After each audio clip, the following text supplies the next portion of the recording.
स्वागत है आप सभी का जेबीपी क्लासेज के ऑनलाइन प्लेटफॉर्म पर। जैसा कि अपन चर्चा कर रहे थे पढ़ते हुए हमने देखा था संस्कृत के पढ़ते और उसके बाद देख रहे थे अपन हिंदी के पढ़ते।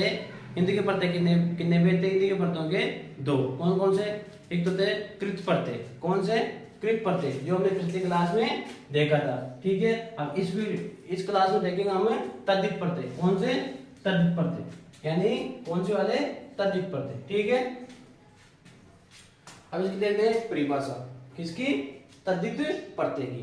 ठीक है, वे पढ़ते जो संज्ञा, सर्वनाम, विशेषण अथवा शब्दों के किस के? संज्ञा, सर्वनाम, विशेषण अथवा शब्दों के अंत में, कहां पर? अंत में जुड़कर नए शब्द का निर्माण करते हैं, उन्हें क्या बोलते हैं? तद्धित पढ़ते कहते हैं। अब इसमें आ रहा है संज्ञा, सर्वनाम, विशेषण, यानी क्रिया को छोड़कर। किसको? क्रिया को छोड़कर। क्रिया को छोड़कर। क्रिया के पीछे कौन से प्रत्यय लगते हैं? कृत प्रत्यय। कौन से? कृत प्रत्यय। तो यहाँ क्या लिखेंगे? क्रिया को छोड़कर। ठीक है, यानी वे प्रत्यय जो संज्ञा, सर्वनाम, विशेषण अथवा शब्दों के अंत में जुड़कर नए शब्द का निर्माण करते हैं, उन्हें कौन से प्रत्यय बोलते हैं? तद्धित प्रत्यय बोलते हैं। ठीक है, अब जैसे देखते हैं, मानव प्लस ता, शब्द क्या बनेगा? मानवता। बाल प्लस तन, क्या बनेगा? बालपन। तो इसमें ता और इसमें पन क्या है? प्रत्यय। कौन से वाले? तद्धित प्रत्यय। कौन से? तद्धित प्रत्यय। अब देखते हैं आगे तद्धित प्रत्यय के भेद, यानी हिंदी व्याकरण में तद्धित प्रत्यय के भेद बताए गए हैं 7। कितने भेद? 7 भेद। अब कौन कौन से? आइए दोस्तों देखते हैं। पहला है अपना कृतवाचक। ठीक है, इसमें क्या होता है? कर्ता का बोध कराने वाले। किसका? कर्ता का बोध कराने वाले। अब कर्ता किसे बोलते हैं? करने वाले को। किसको? करने वाले को क्या बोलते हैं? कर्ता। यानी कर्ता का बोध कराने वाले प्रत्यय को कौन सा प्रत्यय बोलेंगे? कृत प्रत्यय, कृतवाचक, तद्धित प्रत्यय बोलेंगे। अब इसमें कौन कौन से आते हैं? आर, सुनार, सोने चांदी का काम करने वाला कौन कहलाता है? सुनार। लोहे का काम करने वाला लोहार। ठीक है, ई प्रत्यय, ई से बनेगा माली और तेली, यानी माला बनाने वाले का क्या कहलाएगा? माली, और तेल बनाने वाला तेली। ठीक है, जैसे अगला है वाला। वाला से बनेगा टोपी वाला, गाड़ी वाला। तो टोपी वाला तो टोपी बेचने वाला, और गाड़ी वाला गाड़ी बनाने वाला। तो इसमें किसका बोध हो रहा है? कर्ता का, यानी करने वाले का बोध कराने वाले प्रत्यय कौन से कहलाते हैं? कृतवाचक, तद्धित प्रत्यय। अब देखते हैं दूसरा वाला। ठीक है, अगला है भाववाचक प्रत्यय। कौन सा वाला? भाववाचक, तद्धित प्रत्यय। ठीक है, इसमें क्या होगा? भाव का बोध कराने वाले प्रत्यय क्या कहलाएंगे? भाववाचक, तद्धित प्रत्यय कहलाएंगे। इसमें आहट, आहट से शब्द बनेगा कड़वाहट। अगला है ता, ता से बनेगा सुंदरता और मानवता। ठीक है, सुंदरता और मानवता। अगला है आपा, आपा से शब्द बनेगा बुढ़ापा और मोटापा। ठीक है, तो अंत में क्या आ रहा है? आहट, कड़वाहट।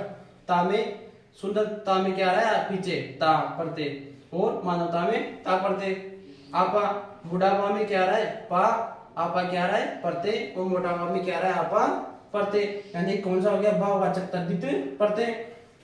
अगला है अपना तीसरा वाला स्थानवाचक। इसमें क्या होगा? स्थान का बोध कराने वाले प्रत्यय क्या कहलाएंगे? स्थानवाचक, तद्धित प्रत्यय कहलाएंगे।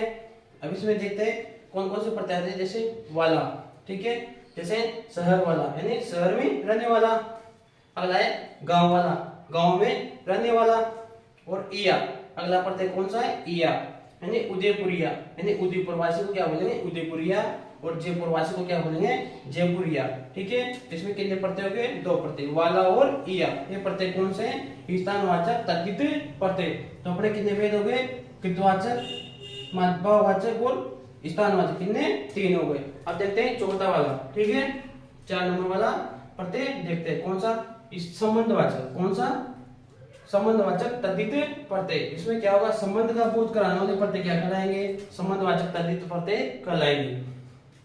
जैसे इक प्रत्यय, इक से क्या बनेगा? शारीरिक, यानी किससे संबंध हो रहा है? शरीर से। सामाजिक, सामाजिक में क्या होगा? समाज से संबंध का बोध होगा। ठीक है, पहला हो गया इक, दूसरा इला, इला में होगा रंगीला और चमकीला। ठीक है, अगला है तर, तर से होगा कठिन तर और उच्चतर। ठीक है, आगे देखते हैं पांचवा गुणवाचक। कौन सा? गुणवाचक। गुणवाचक में क्या होगा? गुण का बोध कराने वाले प्रत्यय क्या कहलाएंगे? गुणवाचक तद्धित प्रत्यय। ठीक है, जैसे देखते हैं वान। कौन सा प्रत्यय? वान। वान से बनेगा गुणवान और धनवान, यानी गुण से परिपूर्ण व्यक्ति क्या कहलाएगा? गुणवान, और धन से परिपूर्ण व्यक्ति क्या कहलाएगा? धनवान। ई से क्या बनेगा? भारतीय और नाटकीय। ठीक है, ये हो गया अपना गुणवाचक तद्धित प्रत्यय। गुण का बोध कराने वाले प्रत्यय कौन से कहलाते हैं? गुणवाचक तद्धित प्रत्यय, वान और ई। ठीक है, अब देखते हैं छठा भेद। कौन सा? उम्तावाचक, यानी छोटे रूप का बोध कराने वाले, यानी लघुता का बोध कराने वाले प्रत्यय क्या कहलाते हैं? उम्तावाचक तद्धित प्रत्यय। इसमें आएगा ईया। कौन सा प्रत्यय? ईया। जैसे लुटिया, जैसे अपने आप लोगों ने घर में देखा होगा लोटा, देखा होगा लोटा, उसका छोटा रूप क्या कहलाता है? लुटिया। क्या कहलाता है? लुटिया। जैसे खटिया, आपके घर में, सबके घर में खाट देखी होगी आपने, देखी होगी खाट, खाट का छोटा रूप क्या कहलाता है? खटिया। तो इसमें क्या होगा? लघुता का बोध होगा। ठीक है, अगला है ई। इससे होगा प्याली। अब बड़ा तो क्या होता है? प्याला। छोटी क्या होगी? प्याली। अगला है नाली। नाली का बड़ा रूप क्या होता है? नाला, और छोटा रूप नाली। किसका बोध हो रहा है? लघुता का हो रहा है। अगला है ओला प्रत्यय। ठीक है, ओला से सपोला। सपोला क्या होता है? सांप का छोटा बच्चा, क्या कहलाता है? सपोला। ठीक है, खटोला भी क्या है? छोटा रूप। ठीक है, यानी उम्तावाचक में किसका होगा? लघुता का, यानी छोटे रूप का बोध होगा। इसमें कौन कौन से प्रत्यय होंगे? इया, ई और ओला। अब देखते हैं सातवां, यानी अंतिम भेद किसका? तद्धित प्रत्यय का। अगला है स्त्रीवाचक तद्धित प्रत्यय। कौन सा वाला? स्त्रीवाचक तद्धित प्रत्यय। अब इसमें तो क्या हुआ? स्त्रीवाचक प्रत्यय जो आ रहा है, इससे अपने को पता लग रहा है कि इसमें क्या होगा? स्त्रीलिंग का बोध होगा। किसका? स्त्रीलिंग का बोध होगा, यानी स्त्रीलिंग का बोध कराने वाले प्रत्यय क्या कहलाएंगे? स्त्रीवाचक तद्धित प्रत्यय। जैसे देखते हैं आइन। आइन से क्या बनेगा? पंडितायन, यानी पंडित की पत्नी क्या कहलाएगी? पंडितायन। क्या कहलाएगी? पंडितायन। जैसे ठाकुर की पत्नी ठकुरायन, क्या बनाएगी? ठकुरायन। इन से क्या बनेगा? मालिन। माली की पत्नी मालिन, और जोगिन। जोगी की पत्नी क्या कहलाएगी? जोगिन। ठीक है, अगला है नी। नी से क्या बनेगा? मोरनी। मोरनी। और अगला है शेरनी। शेरनी, यानी किसका हो रहा है? स्त्रीवाचक में क्या होगा? स्त्रीलिंग का बोध होगा। ठीक है, तो दोस्तों हमने देखा कौन सा वाला आज ही हिंदी के प्रत्ययों में दूसरा भेद। कौन सा? तद्धित प्रत्यय। इसकी परिभाषा देखी, किसके अंत में लगता है? ये संज्ञा, सर्वनाम, विशेषण या शब्दों के अंत में जो जुड़ते हैं उन्हें कौन से प्रत्यय बोलते हैं? तद्धित प्रत्यय बोलते हैं। फिर हमने देखा इसके भेद, कितने भेद थे? 7 भेद। कितने भेद? 7 भेद। कौन कौन से? एक तो था कृतवाचक, जिसमें कर्ता का बोध कराने वाले, भाववाचक, भाव का बोध कराने वाले, और अगला था स्थानवाचक, स्थान का बोध कराने वाले, और संबंधवाचक, यानी संबंध का बोध कराने वाले, गुणवाचक, गुण का बोध कराने वाले, उम्तावाचक यानी लघुता का बोध कराने वाले, और स्त्रीवाचक, स्त्रीलिंग का बोध कराने वाले।